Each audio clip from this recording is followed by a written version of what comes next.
بسم الله الرحمن الرحيم الحمد لله رب العالمين وصلى الله على سيدنا ونبينا محمد وآله الطاهرين اللهم صل على محمد وآل محمد وعجل فرجهم رب اشرح لي صدري ويسر لي أمري واحلل عقدة من لساني يفقه قولي. Dear brothers and sisters, respected viewers and friends, Assalamu alaikum wa rahmatullahi wa barakatuh.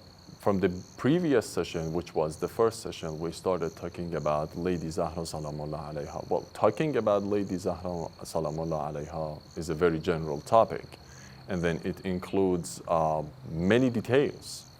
We can talk about her personality, we can talk about her lifestyle, we can talk about her sayings, we can talk about her actions and behaviors in the house or, of course, out of the house, in the society, in the mosque. So as you can see, I can imagine different things and different topics and subtopics regarding Lady Zahra salamullah alayha. So this is one of the challenges of our discussion. And another challenge is that we see Lady Zahra salamullah alayha as a kind of secret.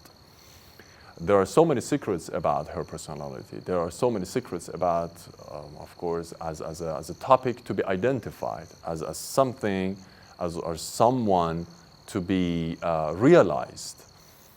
Because when we have, like, if we want to talk about Ali ibn Abi Talib alayhi salam, the commander of the faithful, I think in comparison to talking about Lady Zahra salamullah alayha would be much easier. To talk about Amir al-Mu'mineen Ali alayhi salam, or to talk about Holy Prophet Muhammad sallallahu alayhi wa sallam. Why is that? The reason is that we have the presence or social presence of men more than women. And someone like Lady Zahra salamullah alayha would consider herself, would consider her main, let's say, place at home.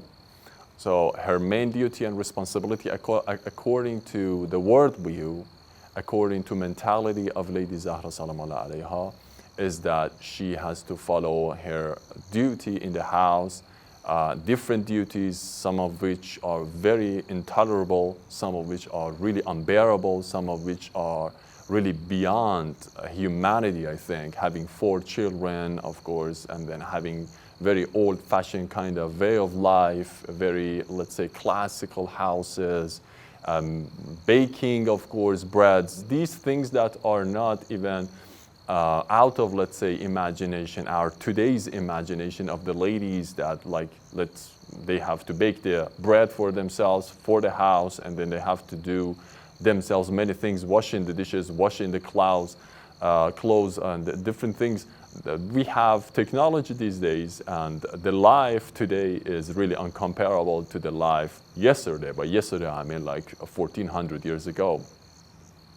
And then for a person like Lady Zahra salamullah alayha, her main place and her, let's say, main bastion was in her house. Talking about her is very difficult because we have a concept in Islam which is called iffa, or let's say decency.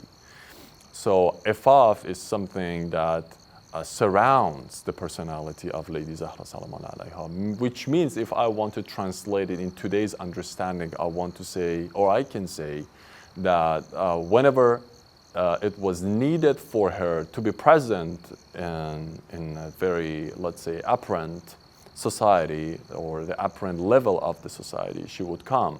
But whenever it's not urgent, whenever it's not emergency, whenever it was not needed, so she was not there. She was not present in the society because she had her role in the mosque.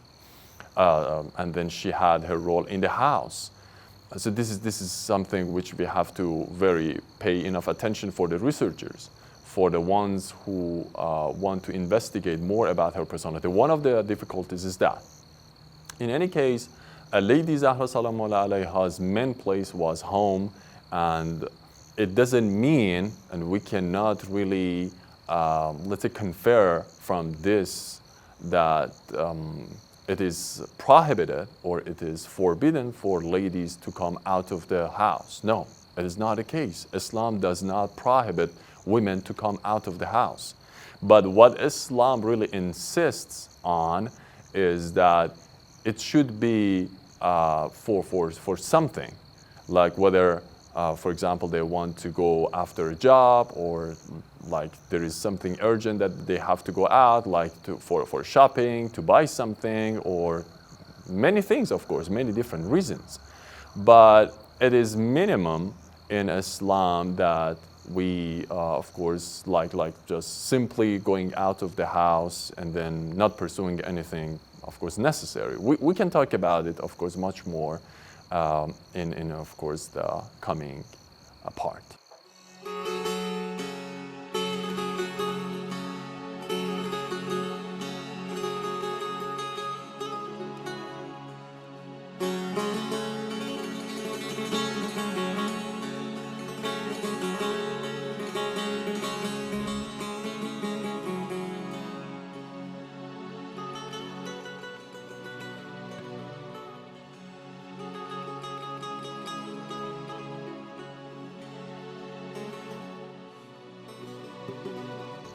Okay, talking about the average or ratio of the presence in the society and in the house, I think it is by itself very challenging, and maybe it would be misunderstood.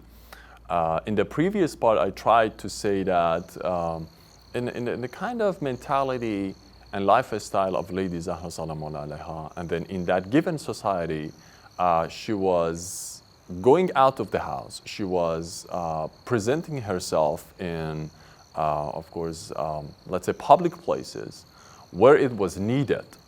And then we have the concept of iffa and ifaf. She was not in, let's say, on a daily basis in communication with strangers, with the ones that they were not relative to her. So this is something which is very important. And then we have to find out, and I think this is one of the main teachings that we can really understand from Lady Zahra Salamun alayha. Today's lifestyle that is being influenced highly by modernity, the interaction between or among men and women is let's say we can say infinite. There is no any framework for that, and then there is no any law for that. But I think morality of Lady Zahra Salamun alayha would conduct, of course, some basic rules for that. This is not something that is completely free, and men and women can relate to each other in any case and in any format that they want. No, this is not something that we have. And then one of the main places for interactions is, of course, in the society, or in the job places, or in the workplaces, or in their office. Men and women should interact with each other, but in a, of course, very, let's say, Islamic way. So everything has been standardized in Islam and the understanding of Lady Zahra Salamun alayha. In any case, what I want to say is that when we talk about Lady Zahra as Uswatun Hasana, as a role model, we have to also pay attention to how she was, of course, interacting with other people.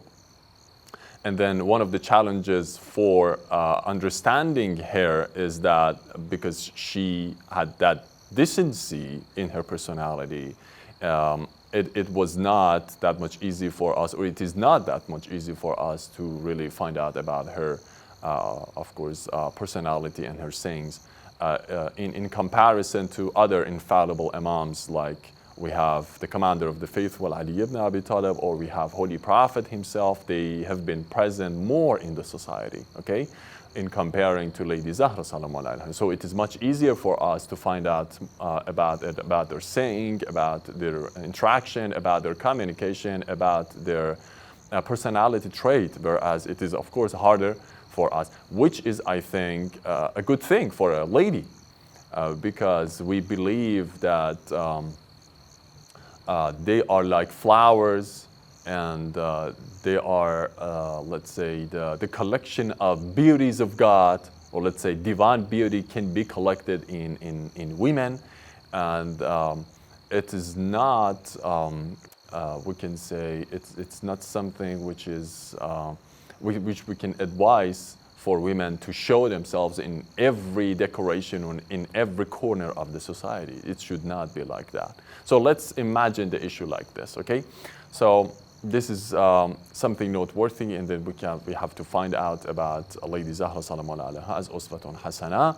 And of course, this is something that even Imam Hassan al-Askari has mentioned about her great-grandmom, Lady Zahra, that we are the hujjah over people.